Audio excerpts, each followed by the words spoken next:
আমি এখন যে গ্রামে থাকি এই জায়গার নাম হচ্ছে গোয়াদার রানা। এখন এই এলাকার একটা ভিডিও করি। আজকে হচ্ছে সোমবার, তো অনেকেই এখন সামার ভ্যাকেশনে আছে। এই গ্রামে একটা প্লাজা আছে, এই দেশের প্রত্যেকটা গ্রামেই এরকম একটা করে প্লাজা পাওয়া থাকে, এরকম একটা স্কোয়ার জায়গা। তো বিভিন্ন মানুষজনের এখানে বসে আছে। এখন সন্ধ্যা 6টা। তো সূর্যের তেজটা মোটামুটি 9:30 পর্যন্ত থাকবে, আর এর জন্য এরকম মানুষজন বসে আছে। এদিকে আবার আছে। এখানে এই গ্রামে একটা পাকিস্তানি ফ্যামিলিকে দেখা যায়, যে ওখানে একটা কেবাবের দোকান, ওই কেবাবটা ওদের। পাকিস্তানি ভদ্রমহিলাকে মাঝে মাঝে নিয়ে যাবে দেখি, কিন্তু এরা নর্মালি কারোর সাথে কথা বলে না, হয়তো বা কথা বলা শিখে না। এই দেশে অনেকদিন থাকলেও অনেক সময় এসব মহিলারা কখনো কারোর সাথে কমিউনিকেশন মেনটেন করে না। এরা অনেকটাই নিজেদের পরিবার পরিজন সন্তান এগুলো নিয়ে থাকে আর কি। এখানে আবার বাচ্চাদের খেলাধুলা।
¿Se puede beber agua o no?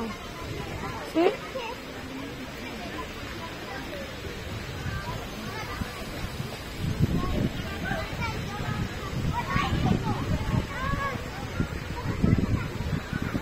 এত মানুষ এখানে আমি কখনো দেখিনি, হয়তো বা এই সময়টা আমি কখনো এখানে আমার আসা হয় না, এই কারণে হয়তো। আর হয়তো এখন ভ্যাকেশন চলতেছে, স্কুল নেই, এর জন্য বাচ্চা সহ অনেক ফ্যামিলি বাচ্চাদের সাথে সাথে বাবা মারও ভ্যাকেশন নিতে হয়।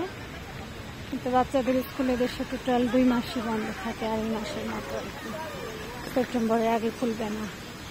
কিন্তু এত লং টাইম তার বাবা মার ছুটি হয় না, এরা কাউকে দিয়ে ম্যানেজ করবে আর কি।